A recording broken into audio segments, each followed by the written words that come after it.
1% of dudes rapping, they ain't nice as me. 98% ain't live the same type of life as me. The judge gave me life and then they sent me where the life is be. That level 4 with depth and vice, the type of stuff they like to see. Two choices, fight or flee. I refuse to die a chump. I never been a mark, but damn, it's scary when that riot jump. I seen dudes cry, get pumped, and some sexually brutalized. Knew a dude who lost his life and he was only doing 5 year-long racial fights when homie all you do is ride. Lonely days and nights up in a hole causing suicide. From the moment you arrive, you see the Mexican mafia, AB skinheads with big giant swastikas, pro-black philosophers, the BGF, the Kumi, and Muslims who will murk you from the nation to the Sunni. That MS was loony, quick to ride up on they rival. Even Christians went to church, hide knives up in a Bible. Political and tribal, the Crips and Damus, the Long Beach, the Hubs and the Dubs and the Grooves, the IE, the Bakersfield, the Dago Pyrus, the Hustlers quick to roll, the gangsters gon' move, whatever click you choose. Say what's cracking, YouTube? It's your boy 16 to Life, and I'm back like I'm on a parole violation. Yard down!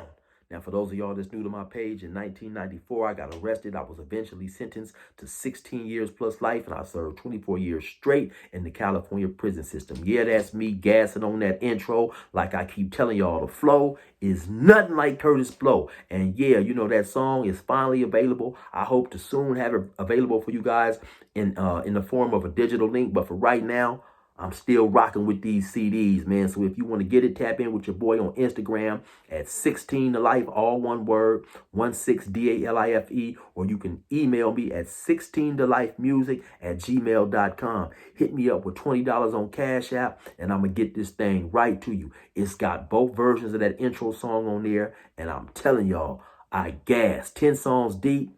Let's get cracking, man. Anyway, let's hop right up into this video. So, by the fact of me doing 24 years in prison, almost from the inception of me doing my YouTube channel, I always get a lot of comments, people asking me, "Hey, Chill, how do people get so big in prison?" And especially the brothers, right? So by the time I got to prison in 1996, I hit Salinas.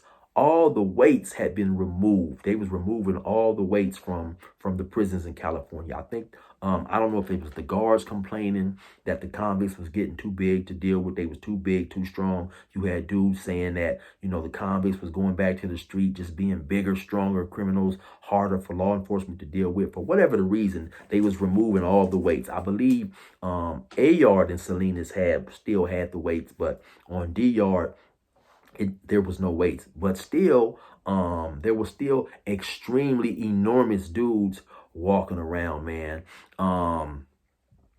The size of these dudes was insane, man. These dudes was big, giant, off the hook. Talking about insane, I did a story on Tana from Long Beach Insane. The name of that story is titled "The Biggest Crip I Ever Saw."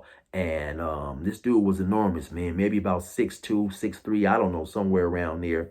Maybe 250, 255. Big, solid muscle. Now, when I met him in the county jail, 1994. He had actually came down from prison, Donovan, when they still had the weights. And so this is why he was so enormous. And so, it just all depends on who you talk to, you know, in terms of some of the biggest guys that they saw during their time in prison, right? So I reached out to several individuals because everybody has different experiences, right? And just to try to get their experience on, had they first and foremost ever encountered or heard of anybody blacks doing steroids, because a dude had left a comment, a YouTuber had put up a collage of old convicts back in the days when they had weights, and somebody left a comment saying, "Oh man, those dudes was on steroids." And so I had never heard of any blacks using steroids or even mentioning steroids my entire time in prison. So I wanted to reach out to others and see what their experience was. I reached out to Cartoon from 5 Trade, couldn't get a hold of him, but I talked to a lot of other dudes who've done a lot of time just to get their experiences on if they had ever encountered or heard of any blacks using steroids. Of course, they all said no, that was insane. They had never heard of anything like that. And to keep it 100, you know, we just happen to be blessed with good genetics. So some of the dudes who I reached out to Big Marcellus, from Compton. He done over 30 years. He was an extremely big individual in his own right. I reached out to C. Looney from Venice Showline, my homie Medley from the California Gardens, Baba, who is a Pyru from San Diego, just different individuals, right, to get their experience. And depending on who you talk to, because of course we all had different experiences, so I got a lot of different names because I was asking some of these dudes,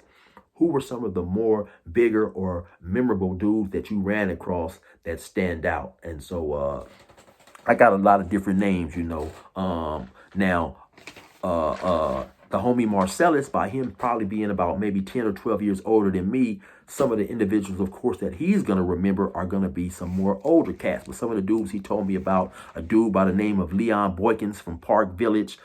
He mentioned a brother, and I heard this name twice, a big light-skinned dude by the name of Herc. From up north somewhere. Big Joe Hunter from Watts, Sherman Williams, Big Shag from Compton, Vernon Hall from Compton. He mentioned different names. Spicy Mike from Pomona.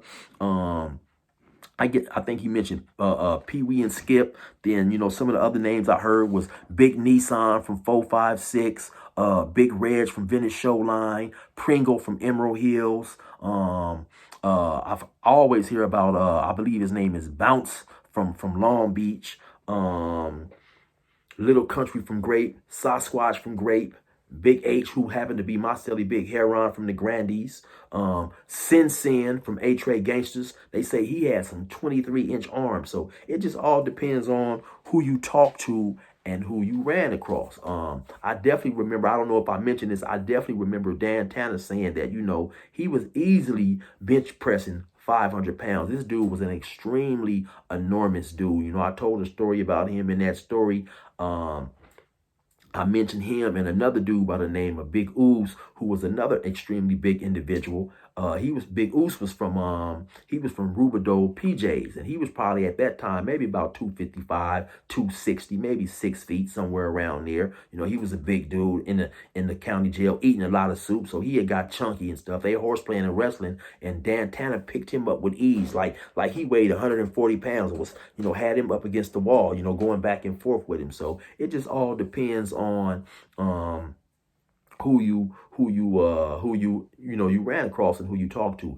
I heard several dudes, that I talked to periodically about just doing time here and there. They mentioned how big Cartoon from 5 Trey was. I've heard a lot of things about Cartoon, a lot of should I say, unsolicited things, just in natural speech. We won't even be talking about Cartoon and, just talking about dudes in general. And a dude will say, hey, man, it was another dude. And this is before he had started his YouTube channel, right? Dude was telling me, a dude from up north told me he saw Cartoon get into an incident in Pelican Bay and how he handled his business and how he was surprised at him being so big, being so agile. So once again, it just all depends on, who you run across. But some of those dudes was easily, lifting 400-500 pounds. Now, by the time I got to prison, like I mentioned, they had took the weights. And so now what they was doing was on the yards where the weights was, they were just putting up dip bars, putting up apparatuses where you could do pull-ups, push-ups and stuff like that, right? And so I definitely ran across some big dudes, but the dudes who I ran across, in my opinion, was nowhere in comparison to the brothers back when they had the weights. Excuse me. A dude asked me too. He said, "Hey, Chill, what was the workout routine of some of those dudes, and what did they eat?" And so, like I said, back in my day, when the weights was gone, you would have dudes go out there and maybe on chest day, they may, do a pull-up on the bar like this. They may do, depending on how strong they were, anywhere from 10 to 15. Then they would go to the dip bar. They would do maybe, 15 to 20, 25 reps on the dip bar. Then they would go do some push-ups, and that would just be one set, and some dudes would do 20 sets and stuff like that. I remember specifically a dude by the name of Special K. Now, Special K was from Harlem 30s.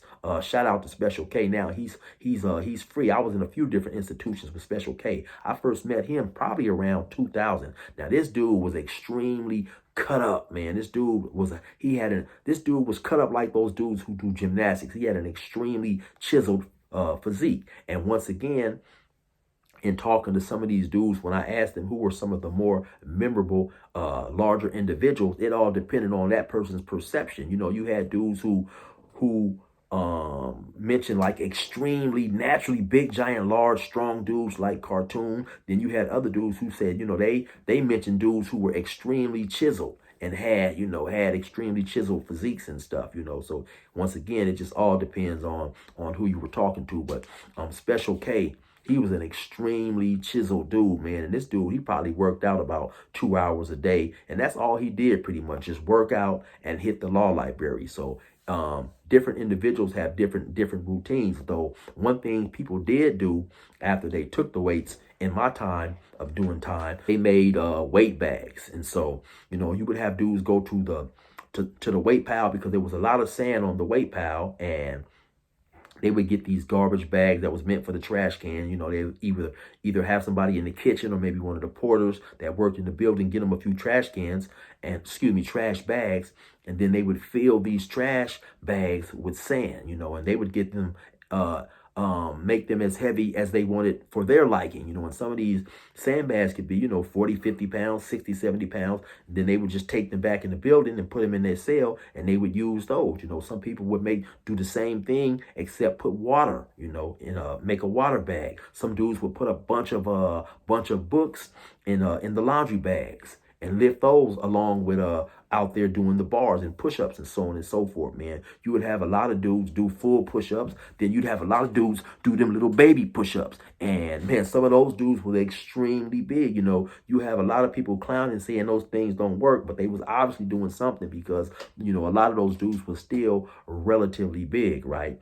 So the only people, to keep it 100, right, the only people who I saw in terms of size who was comparable or sometimes even more naturally bigger than the blacks was the Samoans and the Tongans, you know. And now a lot of those dudes were just extremely giant big dudes too, you know. I didn't run across a whole lot of super cut up dudes, you know, as far as Samoans and Tongans. A lot of those dudes was just extremely big and more massive in size, you know. But as far as you know, the blacks, man, the blacks was pretty much, you know, the biggest dudes all the time on the yard.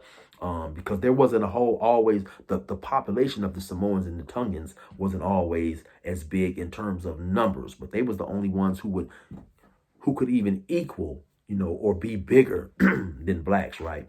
And blacks, man, we just happen to have good genetics, you know. Let's just keep it at 100, man. I remember there were many times when, you know, somebody new would pull up to prison, a new young cat perhaps, you know, and this dude might be 19, 20 years old, skinny little dude, you know. He'd get to chilling and hanging with his homies and start working out. You'd see this dude in 6 or 7 months and he would look like a totally different person, you know. It was mind-boggling the way that, you know, blacks could get up in there, exercise a little bit, and put on a lot of pounds. Like I said, a dude also asked me, well, Chill, you know, what did the dudes eat up in there? And a lot of them would pretty much just eat what the state provided, you know. A lot of that food is starchy, and then you have a lot of individuals who go to the kitchen and they don't always eat the state food. So you have dudes, hey man, you gonna eat that? You gonna eat that? Let me get that. Just eating a whole lot of that stuff, right? Then also, when I was locked up, when I first got to prison, we could get what was known as a quarterly package. So every 3 months, our family could mail us a 30-pound box of, you know, hygiene, food, hair grease and cosmetics, toothpaste, deodorant, all type of stuff. You know, they could go to the post office and send it to us. So, you know, people would get a lot of food up in there, you know, a lot of protein, chicken, roast beef in the can, just a whole bunch of stuff. So along with eating the stuff that was provided by the prison of chow hall, you would have these dudes eating this extra stuff, right? And I told you guys a story one time about when I got into it with an extremely big individual, and I ain't never been a hater, man. This dude was one of the bigger dudes I ever seen too, in a story called Chill versus Goliath, when I had to pull that thing out and get cracking. But anyway, that dude in that story, man, I've already said his name, so I'll say it again. Big Russ. Big Russ was an extremely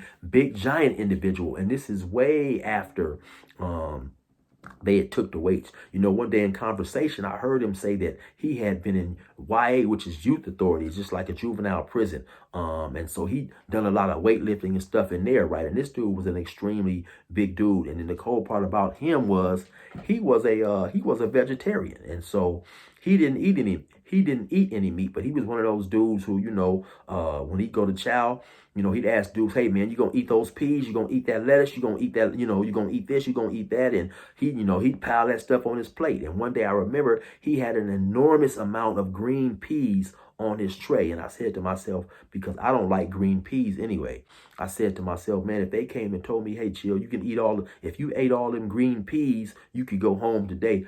I sincerely don't know if would have been able to go home. I mean, the amount of green peas he had was enormous, right? And so these dudes would feed themselves and just work out. And some dudes, you know, have better genetics than others, of course. And some people are more dedicated to working out than others. And so that's how they attained a lot of that size. And then, of course, I believe one staple of food in all prisons, especially in the United States, is top ramen. You know, it's a lot of starchy foods in prison. So a lot of those spreads, you know, was definitely, you know, good for gaining weight, especially if you're working out. Back to Big Ooze, man. Big Ooze would probably eat eight or 10 soups a day in the county jail, right? And so, you know, when you mixing those soups with beans, you know, rice, you got 3-4 soups in there. You adding all these other stuff, you know, oysters, fish. Now I don't eat any seafood, but that was a big staple of a lot of people. They would eat, you know, that type of stuff. That nasty little fish with the bones in it. Sometimes I forget the name of it. They eat all that stuff, and so it just all depends, man. And a lot of those dudes would get extremely, extremely big in prison. So once again, I never ever ran across or heard of any blacks using any type of steroids or stuff like that. I do remember a dude by the name of Punity, who was a blood from San Diego, talking about ordering some creatine one time in Ironwood. But now Punity wasn't a big dude. He was a relatively small dude. Punity was probably 5'8", maybe about 155 pounds. And that was the first time that I've ever heard of creatine. Now, when talking to some of these individuals, some of these other guys who I reached out to, they do say, yeah, you did have dudes back then ordering, you know, like protein powder or MLO or whatever they called it, you know, things that would just replenish the muscles and stuff like that. But in terms of steroids, no, you know. So anyway, you already know who it is. It's your boy 16 to Life. Resume normal program.